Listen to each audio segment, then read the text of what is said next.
Având în vedere că domnul profesor Cristi a ajuns puțin mai târziu, îl invităm și pe dumnealui să ne adreseze două cuvinte nouă, astăzi, absolvenți la Infoiaș.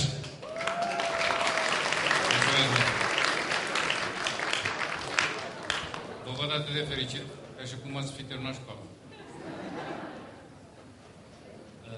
Eu am colegi de facultate cu care mă întâlnesc și acum.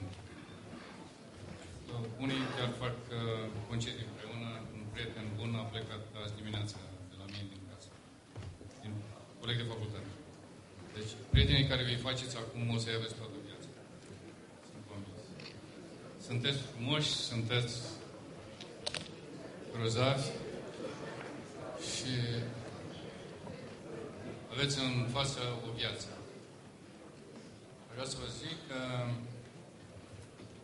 în ciuda celor ce ați putea crede că viitorul vostru e croit pe informatică, aveți toată libertatea să alegeți ce doriți să faceți în viață. Am exemple de asemenea, vă spun din cunoscuții mei, care la mijlocul vieții și-au schimbat complet meserii. Au făcut altceva, pentru că au simțit că au chemare spre acel altceva. Nimic nu-i bătut în cuie. Informatica e o meserie extraordinară, pentru că e plină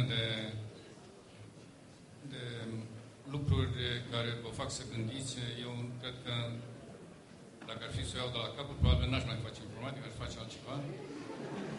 Dar m-am simțit bine în haina de informatician. Plecam la serviciu dimineața cu bucurie, că mă aștepta o problemă pe masă de rezolvat. E o meserie plină de senzații tari. Și mulți dintre voi cred că vă veți simți bine să o aveți, să vă însoțească și să vă aducă și un câștig în casă. Eu sper ca pe o bună parte dintre voi să-i văd din nou. În 3 ipostaze. Ca studenți masteranți, după aia ca studenți doctoranți și după aia ca tineri colegi de facultate. Încă mai aveți timp să mă mai prindeți drept colegul vostru.